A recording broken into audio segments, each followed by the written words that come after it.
Surprise হতে কার না ভালো লাগে। এক ঘরে থেকেও যখন নিজে অনেক কিছু না জানি, তারপর যখন সারপ্রাইজ হয়ে যায় তখন এই ব্যাপারটা কার না ভালো লাগে। আসসালামু আলাইকুম এভরিওয়ান, কেমন আছেন সবাই? আলহামদুলিল্লাহ, গতকালকের দিনটা আমার অনেক বেশি ছিল, আজকেও আমি অনেক ভালো আছি আলহামদুলিল্লাহ। গতকালকে আমার জন্মদিন এবং বিবাহবার্ষিক ছিল, কিন্তু আমরা কোনো উদযাপন করব না সেটাই ভেবেছিলাম। পরে আমি সকালবেলা আমার শাশুড়ি মাকে নিয়ে ডক্টরের কাছে যাই। ওখান থেকে এসে দেখি বাসায় সবাই অনেক সুন্দর করে ডেকোরেশন করছিল।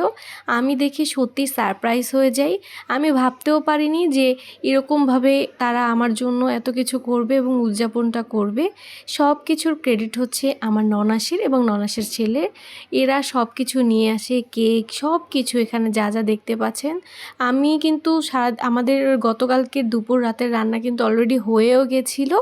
তারপর কি করবো, আর যখন এত কিছু করা হচ্ছে সাথে সাথে আমি তেহারি রান্না করে ফেলি।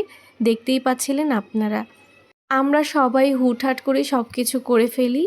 আমরা আসলে বাসার কেউই জানতাম না, আমার ননাস চলে আসার পরে আমরা সবাই বুঝতে পারি আর সবাই সারপ্রাইজ হয়ে যাই। দেখতেই পাচ্ছেন আমাদের ঘরের কি অবস্থা। জন্মদিনের আগেও যে অবস্থা, পরে তো আরও বেহাল অবস্থা। এরপর এইখানে আবার মামা এবং ভাগ্নি কতটা দুষ্টুমি করছে দেখতে পাচ্ছেন। এরা দুইজন অনেক মিলেমিশে থাকতে পছন্দ করে। মামা ভাগ্নির সম্পর্কটা অনেক মধুর, আপনারা সবাই অনেক বেশি দোয়া করবেন। আর আসলে কি, কাছের মানুষদের সাথে ভালো সময়গুলো কেন জানি খুব তাড়াতাড়ি শেষ হয়ে যায়। কালকের দিনটা কিভাবে যেন আমার কাছে খুব কম সময় কেটে গেল। এর মানে সবসময় প্রতিটা দিন কেন জানি কাটতে চায় না, কিন্তু কালকের দিনটা খুব সুখের ছিল, তো খুব আনন্দের ছিল, তাই কিভাবে যেন সময়গুলো কেটে গেল আসলে নিজেও টের পেলাম না। যাই হোক, আপনারা দেখতে পাচ্ছেন আমার বার্থডে কেকটাকে এরা মোমবাতি জ্বালাচ্ছে, আর ওই পাশে বিবাহবার্ষিকীর কেকটা সবাই মিলেই আমরা মমটা জ্বালাচ্ছিলাম। আমাদের বিবাহবার্ষিকীর কেক এবং জন্মদিনের কেক কেমন হয়েছে সবাই অবশ্যই কমেন্টসে জানাবেন। আর হ্যাঁ, আমার কালকের দিনটা অনেক অনেক বেশি ভালো গিয়েছিল।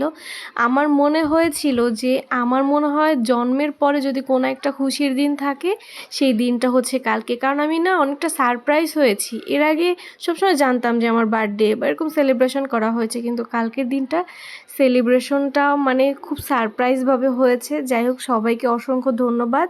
সব কিছুর ক্রেডিট হচ্ছে আমার ননাসের, তাকে আরও একবার আমি ধন্যবাদ দিচ্ছি। ভিডিওটি কিন্তু এই পর্যন্তই। সবাই ভালো থাকবেন, সুস্থ থাকবেন, পেজকে ফলো করে আমাদের পাশেই থাকবেন। আল্লাহ হাফিজ।